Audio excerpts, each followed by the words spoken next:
எதிர்த்து பேச முடியாமல் வெக்கி தலைகுனிய வைத்து என்ன செய்வதென்றே அவர்களுக்கு தெரியாமல் திக்குமுக்காட வைத்து தன் குரல் வளையை பிடிக்க வைத்த அப்படிப்பட்ட ஆகச்சிறந்த ஒரு பிரச்சாரத்தை மக்கள் மன்றத்தில் அழகாக எடுத்து சென்ற சரத்குமாருக்கு என்னுடைய வாழ்த்துக்களையும் பாராட்டுகளையும் தெரிவித்துக் கொள்கிறேன்.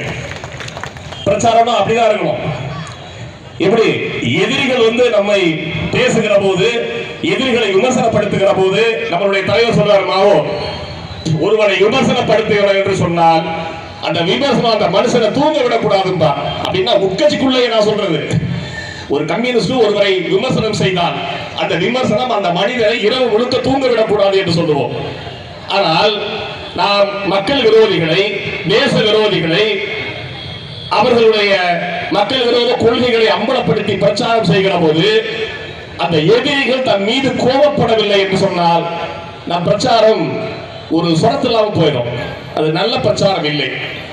அவர் ஒருவேளை நம்ம மீது பூவை தூவி அன்பு தோழர் எனக்கு கைத்தறி அணிவித்ததை போல அவர் அணிவித்தார் என்றால் அதை விட வெட்கம் நமக்கு வேறொன்றும் தேவையில்லை.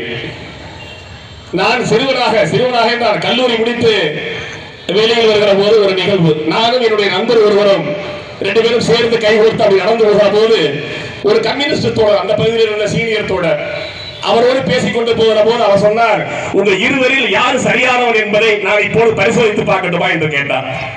எப்படி பரிசோதிப்பாரு? நடக்க விட்டு பரிசோதிப்பார், அவரு எப்படி பார்ப்பார் என்று. சரி பாருங்கன்னு சொன்னார். நாங்க அப்படி பேசிக்கிட்டு போற சமயத்தில் எதிர்த்தாப்புல வர பாத்தீங்கன்னா ஒரு மக்கள் விரோதி, வட்டி தொழில் செய்கிறவன், மிகப்பெரிய சாதி வரி பிடித்தவன், தப்பான ஒரு மனிதன் எதிர்த்தாப்புல வர அங்க இருந்து. நாங்க இங்கிருந்து போறார். அவர் ஒன்றே ஒன்று மட்டும் சொன்னார், அங்கே வருகிறான் அவன் உங்க இருவரில் யாரை பார்த்து சிரித்து உங்க பேரை சொல்லி வணக்கம் வைக்கிறானோ அவன் சரியில்லைன்னு அர்த்தம். இதான் அவர்கள் போயிட்டு இருப்போம் பாங்கன்னு சொல்லி ரெண்டு பேரும் சேர்ந்து போறான். ரெண்டு பேருக்குள்ள என்னன்னா, ஐயோ நம்மளை பாத்திரக்கூடாது, நம்மளை பார்த்து சிரிச்சிடக்கூடாது, நம்மளை பார்த்து வணக்கம் வச்சிடக்கூடாது, யாராவது பார்த்தா வணக்கம் வைக்கணும் தான் சந்தோஷப்படுவான். அவர் வார்த்தை எங்களை ரொம்ப சங்கடப்படுத்தி ரெண்டு பேருமே என்ன பண்றோம், கீழே குடிஞ்சுக்கிட்டே போறான். ரெண்டு பேரும் யாரையாவது அவன் பாத்திரக்கூடாது, வணக்கம் வச்சா சிக்கலாகி போயிருவேன், தப்பான ஆளா போயிருவேன் என்று ரெண்டு பேருமே அவசரமாக நடந்து கொண்டு அவன் பக்கம் திரும்பாமல் போகிறோம். ஆனால் அவன் என் கூட வந்த நண்பரை பார்த்து என்ன குமார் நல்லா இருக்கியான்னு கேட்டான். அவன் இப்ப நினைச்சா கூட எனக்கு அவன் அப்படியே அழுகாத குறையாக்கா, அவன் பாவிப்பாரு என்ன சொல்றாரு, அவங்க பேர சொல்றாரு என்று ரொம்ப வெக்கி தலை குனிந்து போறான். இதெல்லாம் சிரிப்புதாங்கல்ல, அந்த வார்த்தையை சொல்லுவதற்கு கூட நமக்கு இல்லை. அதே போன்று எங்களுடைய தலைவர் என்று சொல்லுவார், மக்கள் மன்றத்தில் பிரச்சாரத்தை மேற்கொள்ளுகிற போது மக்கள் விரோதிகள், எதிரிகள் உன்னை நோக்கி ஒருவேளை எந்த எதிர்ப்பும் காட்டவில்லை என்று சொன்னால் பிரச்சாரத்தை இன்னும் நல்லா பண்ணணும் தொடர்ந்தீங்க என்று சொல்லுவார். எனவே கல்லூரி முடித்து சிவகங்கை பகுதிகளிலே ஒரு பிரச்சாரத்தை மேற்கொள்ளுகிற போது பகுதி பற்றி தெரியல, பகுதி நிலைமைகள் பற்றி எதுவும் தெரியல. ஆனால் மக்கள் மன்றத்திலே ஒரு தெருமுனை பிரச்சாரத்தில் பேசிக் கொண்டிருக்கிறோம். நானும் இன்னொரு தொடர் ஒருவர், அவர் இருக்கிறோம். எங்களுக்கு பகுதி பற்றி தெரியாம நாங்கள் எங்க நோக்கத்துக்கு பேசுறோம். நோக்கத்தோட என்ன தப்பாதான், அங்க இருக்கிற சாதிய கட்டமைப்பு முறைகள், அங்க இருக்கிற நாட்டு கட்டமைப்பு பத்தி எல்லாம் பேசிக்கிட்டு இருக்கோம். எவனே தெரியல, சுத்தி வர்றான் தாக்குறதுக்கு. நான் இருக்கிறது ஒரு 10 பேர் 15 பேர் கூட இருக்க மாட்டோம். சுத்தி வருகிறவர்கள் அதிகப்படியான பேர் நம்ம நோக்கி வரோம்.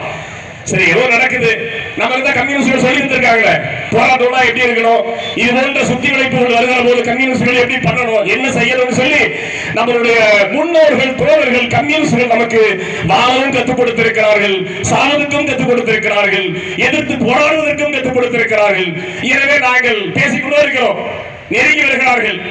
அன்புக்குரியவர்களே, சரியானவர்களை மக்கள் என்றைக்கும் கைவிட மாட்டார்கள் என்பதற்கு மிகுந்த நம்பிக்கை இருந்த ஒரு நிகழ்வு அந்த நிகழ்வு தான். அடிக்க வந்தவன் யார் என்றும் எங்களுக்கு தெரியாது. ஆனால் அவன் சுற்றி வளைக்கிற போது முகம் தெரியாத ஒரு கும்பல் எங்களை பாதுகாப்பதற்காக வந்தது.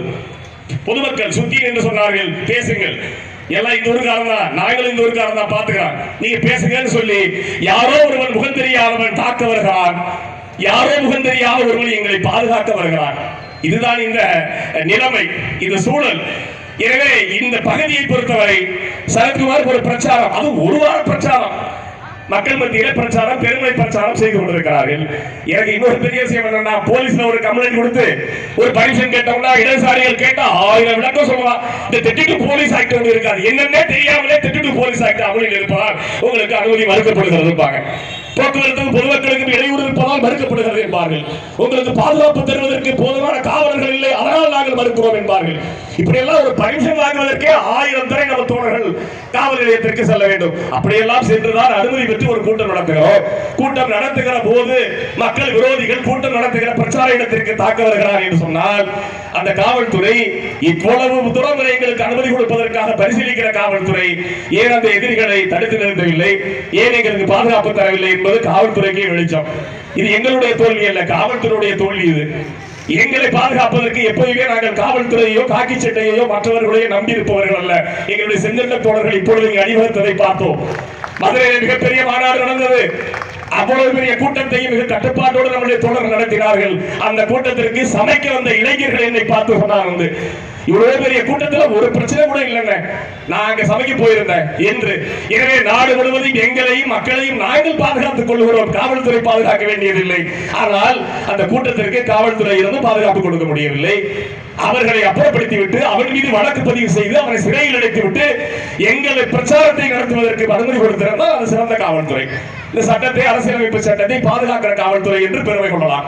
ஆனால் அதையும் தாண்டி தோழர்கள் மருத்துவமனைக்கு சிகிச்சைக்கு சென்றவர்களை தாக்க வருகிறார். எனவே இந்த நிலை தொடர்கிறது என்று சொன்னால் தமிழ்நாட்டு காவல்துறை தான் என்ன என்பதை பரிசீலிக்க வேண்டும். நாங்களும் இந்த கூட்டணியில் தான் இருக்கிறோம் என்பதையும் இந்த நேரத்திலே நினைவுபடுத்த விரும்புகிறேன். எனவே இந்த பிரச்சாரம் மதுரை திண்டுக்கல் பகுதியில் நடைபெறுகிறது. முன்பே சொன்ன தோழர் சொன்னார், நான் ஒன்றை மட்டும் நினைவுபடுத்த விரும்புகிறேன்.